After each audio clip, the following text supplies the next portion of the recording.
DNR Secretary Lopez pinaimbestigahan na ang open pit operation ng FRC sa lalawigan ng Masbate.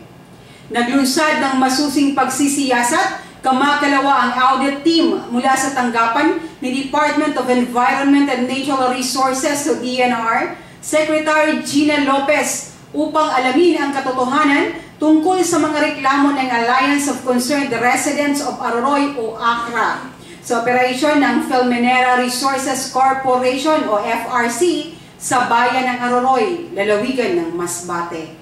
Ang nabanggit na audit team na nagsagawa ng 2 araw na pagsusuri mula sa mga dokumento hanggang sa aktwal na pagsisiyasat sa loob ng mining site ay pinamunuan ni Danilo Berches ng DNR Central Office. Kasama din sa audit team si Assistant Regional Director Roberto Shin ng DNR Region 5. Sila ay sinamahan ng mga kinatawan ng ACRA na pinangunahan ni Ginoong Marshall Velasco, chairman ng grupo, at sa kanilang pag-iikot sa mining site ay isa-isang ipinakita nila sa audit team ang resulta ng mga sinasagawang blasting operation ng Filmenera Resources Corporation na gumagamit ng tuniladang ammonium nitrate upang wasakin ang daang-daang hektaryang kabundukan.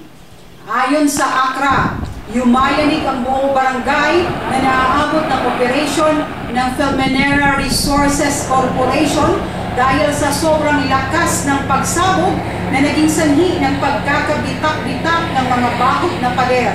dingding ng mga bahay,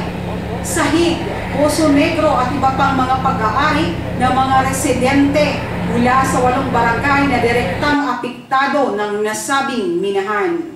Iniharap din ng ACRA sa audit team ang mga biktima ng Filmenera Resources Corporation, kabilang na ang mga magsasakang sa pilitang inagawan ng lupang sinasaka. Ipinakulong, sinunog ang mga bahay at marami pang mga biktimang luhaan, ngunit natatakot magreklamo laban sa nabanggit na higanting minahan dahil sa lawak ng kapangyarihan nito na kadalasan ang ginagamit pa ay ang mga kapulisan at ang mga sundalong army.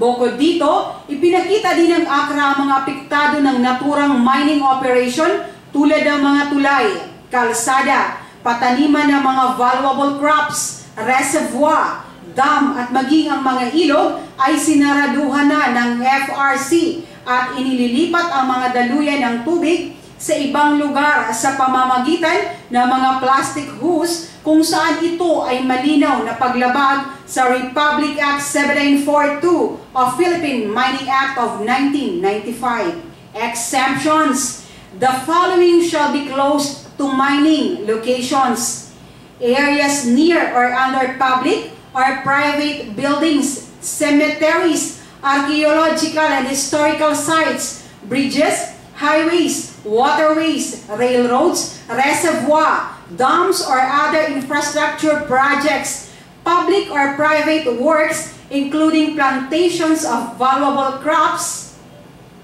Bago umalis ang audit team, ay sinabi nito sa mga mamamahayag na ang mga natuklasan nilang violation ng Filmenera Resources Corporation at mga sumbong ng mga biktima ay kanila itong ipaparating kay Kalihim Gina Lopez. Tungkol dito, ayaw magbigay ng pahayag si Engineer Danilo Latoga, Resident Manager ng naturang minahan. Para sa mga balita, ito po si Lenny Lim ng MCDBN.